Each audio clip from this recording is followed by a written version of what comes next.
Okay, so the infamous stoichiometry.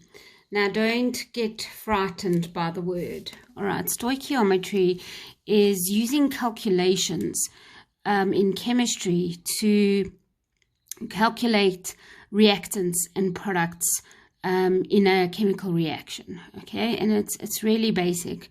And if you just follow the steps, you will be fine. Okay, so what you need is a balanced chemical equation. This is very important because this will give us the ratios.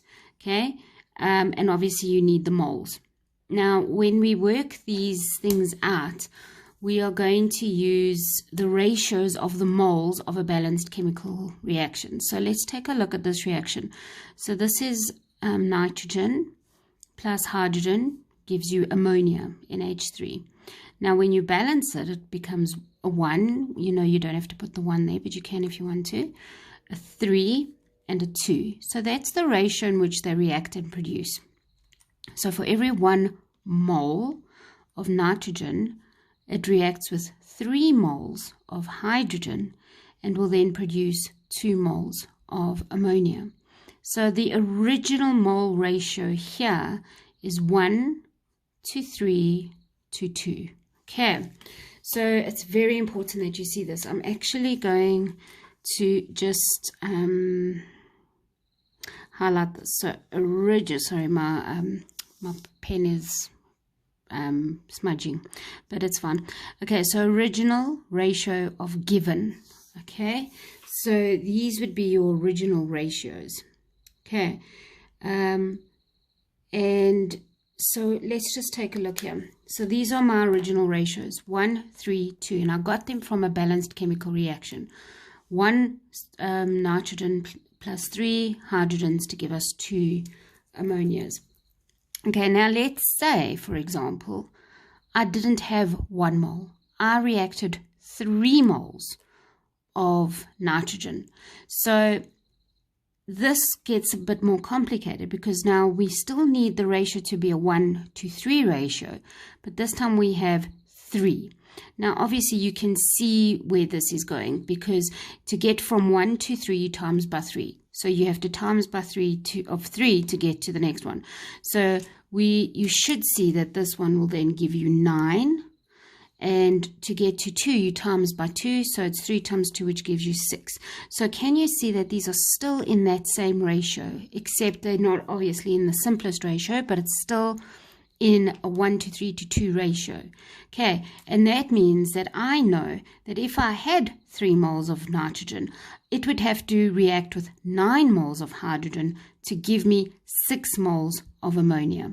Okay, same as if I gave you the 6 and I said, how many moles of nitrogen am I going to need to make 6 moles of ammonia? You would then use the ratio to find that out. Okay, now you can use a formula. Girls, if you're okay with ratios, do what you need to do to understand them. I'm going to give you a little bit of a shortcut when we start doing examples, which seems to help. So here what I've done is I've kind of said, well, if you have an unknown value, so let's say for the example, let's look at this one over here. Okay, so you can see I have an unknown nitrogen value and I have an unknown hydrogen value, but I know the number of moles of ammonia. It's 3,4. Now you can see where it starts getting a little awkward now because it's becoming a bit more difficult.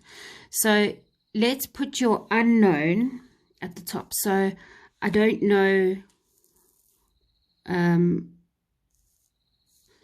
I don't know where to write this. Let me do it under here. Okay, so I want to know N2. Okay, I'll get it from there. I want to know that. What I do have though is the NH3. Okay, so that would be this one I don't know. My NH3 would be 3,4. Now we're looking at our original ratios of the unknown. So the unknown was nitrogen. So I look at the original was a 1. Okay. My original of ammonia was a 2. So you see how it's always got to be equivalent fractions. So you make them equivalent fractions. It's good to have your unknown at the top because it's just easy. So all you need to do is times 1 by 3,4, which is 3,4, and you divide by 2. So if you go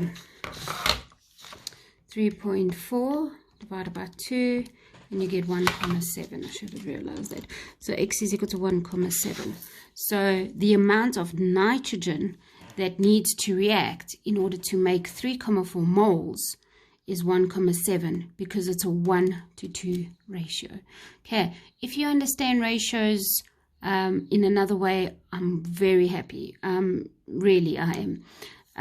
If you need this formula, so let's just go through this again. So you're basically saying I have new ratios and I'm making them equal to old ratios or the original ratios. Okay, the original ratios you'll get from your balanced chemical equation.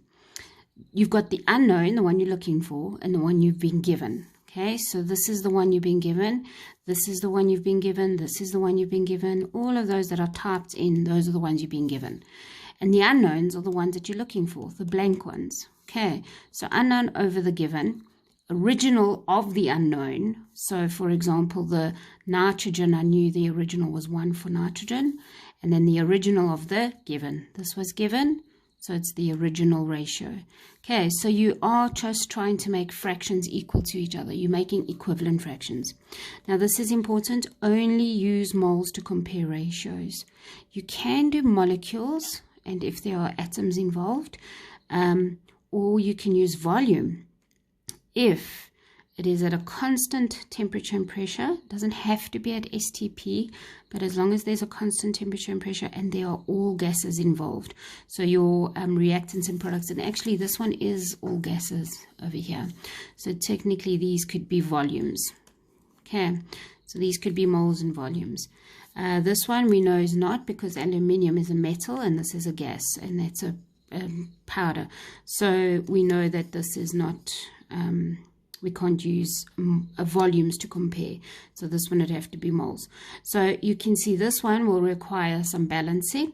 I want you to put your original ratios, and then you work out your ratios that are missing. Okay, so please watch this again and again if you need to. I would like you to finish these two today, and that's all I want you to do today. So I want you to be very comfortable with these ratios, and if I give you one thing in a chemical equation, you can work anything out using the given ratios, using the original ratios, and finding out what you're looking for. Okay, so let me know if you need help with this. We can have a Google Meet so that we can maybe do some live. All right, okay, enjoy.